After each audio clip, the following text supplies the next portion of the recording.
Salam damai sejahtera Bapak, Ibu, saudara-saudari sekalian. Demi tanggung jawab apa yang akan saya sampaikan berikut ini, perlu saya sebutkan identitas saya. Bagio Pramudito Tejo Yuwono, usia 74 tahun. Orang awam, sudah lama berjuang untuk berkodrat ilahi. Hidup berlandaskan hukum Taurat versi Tuhan Yesus, bukan versi lama. Bersama istri, karena diajar oleh gembala gereja, sejak 1978 sampai sekarang dan akan seterusnya memproteksi diri dari pencemaran rohani. Tidak nonton film bioskop atau sinetron atau telenovela, tidak membaca novel, kisah apapun, tidak nonton tinju, gulat dan semacamnya. Nomor HP Japri saya adalah 0852 9898 1948. Pada tahun 2018, saya bermimpi mendengar suara laki-laki berwibawa dari langit yang intinya menyuruh saya melaksanakan perintah memberitakan Injil yang tertulis di Markus 16. Saya yakin itu adalah suara Tuhan. Saya memegang erat prinsip tidak intervensi kepercayaan orang lain. Saya menerima 1 talenta dari Tuhan menurut kesanggupan saya. Namun saya tidak mau digolongkan sebagai hamba yang jahat dan malas. Matius 25 ayat 15. Maka saya berdaya upaya mengembangkan 1 talenta itu. Dengan cara setiap topik bahasan saya tulis lebih dulu. Kemudian setelah itu saya bacakan. Tapi ini berasal dari saya. Bukan saya membacakan tulisannya orang, bukan. Ini tulisan saya sendiri. Jika Bapak, Ibu, Saudara-saudari ingin mendapat kiriman topik yang lain, silakan ketuk tombol subscribe, kemudian tanda bel, serta tanda jempol yang ke atas, dan tanda share. Syukur kepada Allah, inilah unggahan video saya yang ke-57, Senin 22 Agustus 2022, dengan topik tetap berisiko tidak masuk surga. Bagian ke-6, Matius 25 ayat 45. Yaitu tidak menyantuni orang miskin. Saya ulangi, tetap berisiko tidak masuk surga.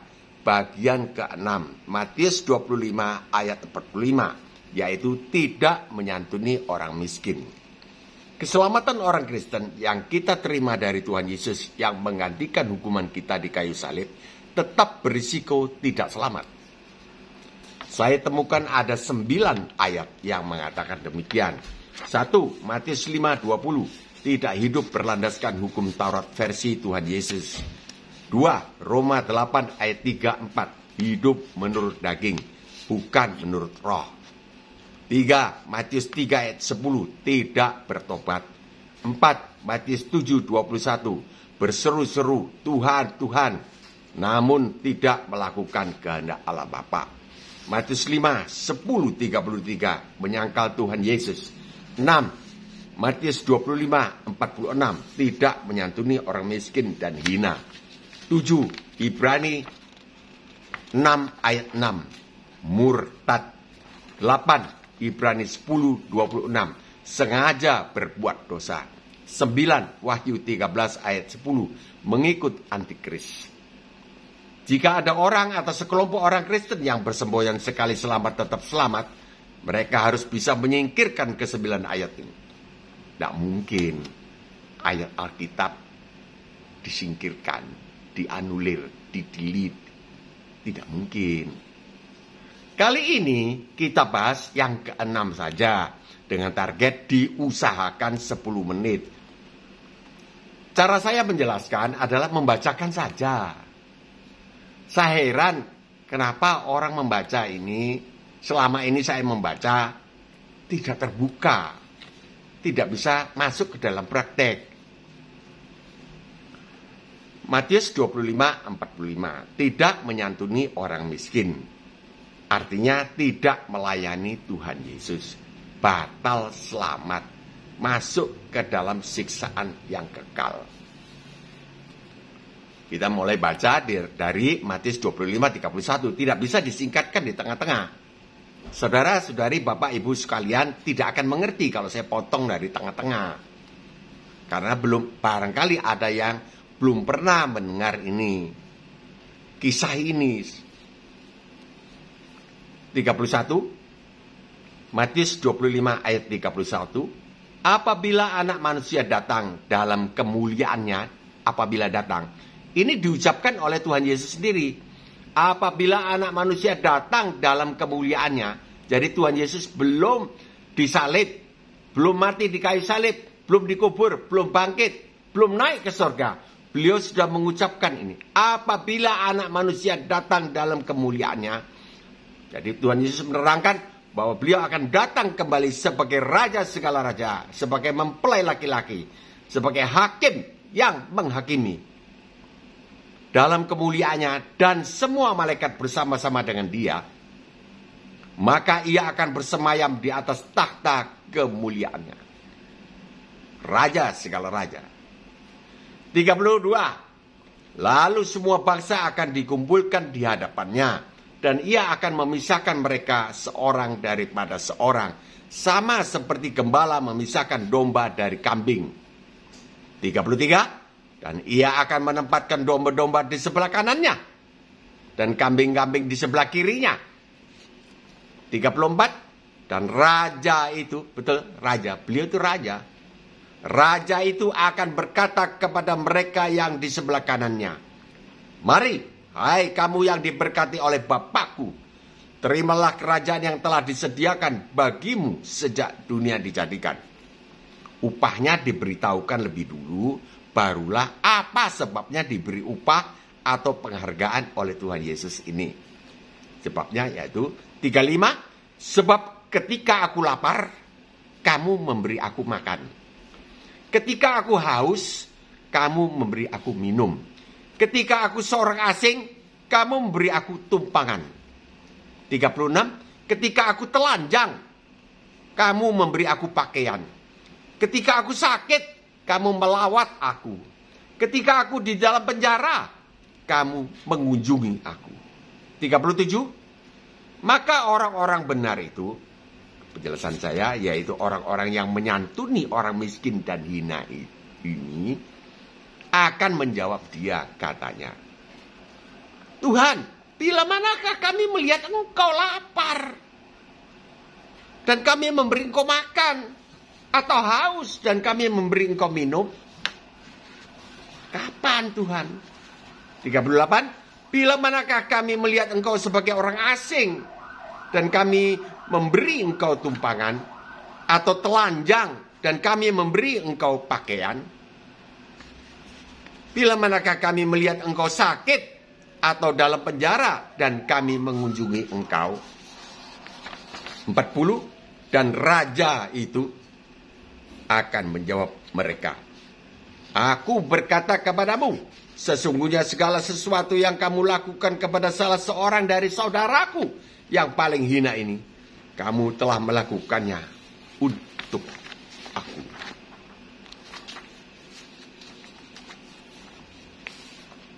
Kalau kita menyantuni orang miskin, orang hina, kita menyantuni Tuhan Yesus. Yang merasakan itu Tuhan Yesus. 41, dan ia akan berkata juga kepada mereka yang di sebelah kirinya, enyah dari hadapanku, hai kamu orang-orang terkutuk, enyahlah ke dalam api yang kekal, yang telah sedia untuk iblis dan malaikat-malaikatnya. Hukumannya diberitahukan lebih dulu, barulah dijelaskan apa sebabnya dihukum, dilempar ke api kekal. Padahal kita ini sudah selamat. 42, sebab ketika aku lapar, kamu tidak memberi aku makan. Ketika aku haus, kamu tidak memberi aku minum. 43, ketika aku seorang asing, kamu tidak memberi aku tumpangan. Ketika aku telanjang, kamu tidak memberi aku pakaian. Ketika aku sakit dan dalam penjara, kamu tidak melawat aku. 44, lalu mereka pun akan menjawab dia, katanya, Tuhan, bila manakah kami melihat engkau lapar, atau haus, atau sebagai orang asing, atau telanjang, atau sakit, atau dalam penjara dan kami tidak melayani engkau? 45, maka ia akan menjawab mereka, aku berkata kepadamu, sesungguhnya segala sesuatu yang tidak kamu lakukan untuk salah seorang dari yang paling hina ini, kamu tidak melakukannya juga untuk aku. 46, dan mereka ini, yaitu orang yang tidak menyantuni orang miskin dan hina, akan masuk ke tempat siksaan kekal. Tetapi orang benar, yaitu orang yang menyantuni orang miskin dan hina di ayat 35-40 tadi, ke dalam hidup yang kekal. Dasar inilah saya mengatakan bahwa orang Kristen tetap berisiko tidak selamat kalau kita tidak menyantuni orang miskin dan hina. Kapan kita melihat orang telanjang? Ya kalau kita lihat orang sakit jiwa jalan di jalan raya itu kan telanjang, saudara. Telanjang, ya suwir-suwir lah bajunya. Itu Tuhan Yesus. Kita harus pertimbangkan itu Tuhan Yesus. Kita harus menyantuni dia. Stop dulu. Pak sopir. Supir pribadiku. Stop dulu. Kita bertindak segera seperti itu. Ya kita tidak membawa pakaian. Ya paling kurang uang. Dia orang gila, orang sakit jiwa. Tetap mengerti uang. Tetap mengerti. Kita mesti berbelas kasihan, ini yang dimaksud Tuhan. Kalau ada saudara yang lapar, mau pinjam uang beli beras, tidak usah kasih pinjam, tidak usah minta kembali, kasih saja. Itu saya.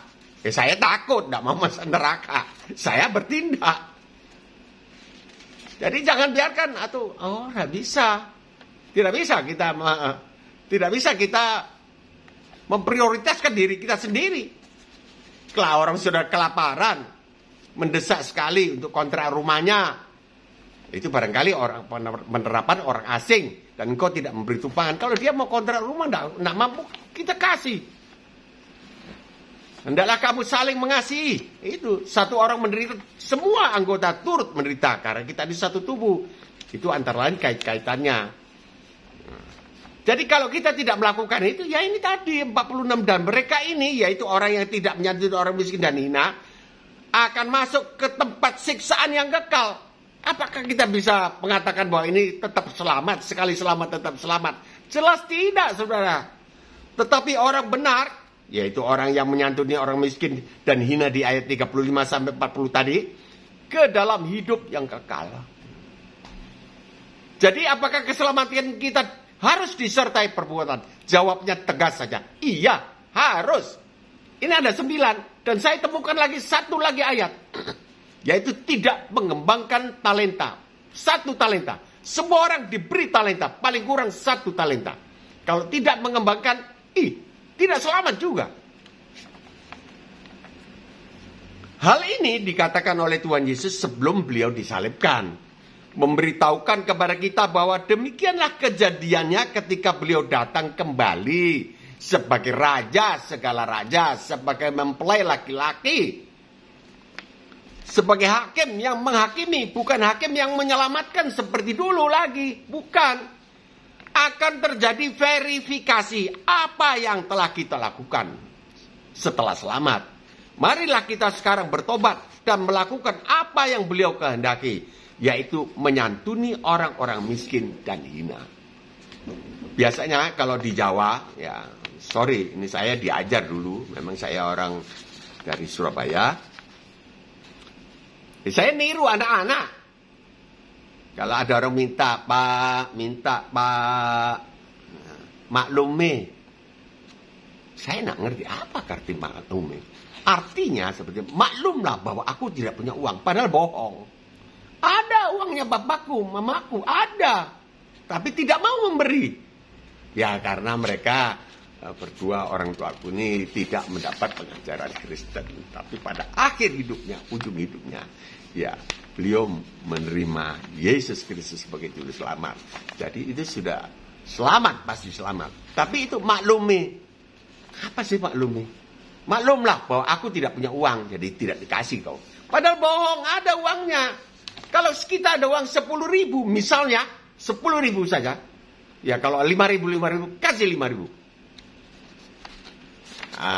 Itu perbandingannya ya sesuai dengan keadaan kita, serela kita, dengan kasih. Tapi ada ayat ini yang mengancam kita tidak selamat. Karena Tuhan Yesus tetap dia di sorga, sekarang beliau di sorga, tetap merasakan apa yang menjadi perbuatan kita. Jika kita memberi makan, minum, pakaian, pengobatan kepada orang miskin, maka Tuhan Yesus yang sekarang bersemayam di sorga, beliaulah yang merasakan layanan kita ini. Kita akan menerima upah dan penghargaan dari Tuhan Yesus. Masa Pak Bagio? Bukti yang berikutnya. Saya juga kaget baca ini. Apa yang kita lakukan terhadap sesama kita, Tuhan Yesus turut merasakannya di sorga. Sekarang, seperti siapa? Rasul Paulus sebelumnya kan bernama Saulus. Seperti Saulus ketika menganiaya jemaat saat itu, Tuhan Yesus berbicara kepada Saulus langsung dari sorga. Di Kisah Para Rasul ayat 9, pasal 9 ayat 4. Saulus, Saulus, mengapakah engkau menganiaya aku? Ini Tuhan Yesus sudah sampai di sorga, sudah naik, sudah disalib, mati, dikubur, 3 hari bangkit, 40 hari keliling-keliling di atas muka bumi, kemudian naik ke sorga, sudah di sorga. Lalu Rasul Paulus yang dulu namanya Saulus ini, si Saulus ini, menganiaya jemaat pengikut Tuhan Yesus. Sampai yang terakhir yaitu namanya ada satu diaken yang dilempar batu sampai mati. Saulus, Saulus, mengapakah engkau menganiaya aku? Saulus menganiaya jemaat di bumi. Tuhan Yesus di sorga merasakan. Tangkap Saulus. Kemudian berubah menjadi Rasul Paulus. Aniaya di bumi. Tuhan Yesus di sorga merasakannya. Layanan kepada orang miskin di bumi. Tuhan Yesus di sorga ikut merasakannya. Yang merasakannya. Tidak melakukan apa-apa. Di atas muka bumi. Tuhan Yesus juga tahu. Tuhan Yesus juga tahu. Dan yang tidak melayani orang miskin berarti tidak melayani Tuhan Yesus. Itu maksudnya di sini Tuhan Yesus mau kita ini sebagai orang selamat, orang-orang ketebusannya, kita melakukan hal ihwal yang dilakukan oleh Allah, yaitu kasih. Demikian bahasan kita. Mari kita bertobat. Tuhan Yesus memberkati.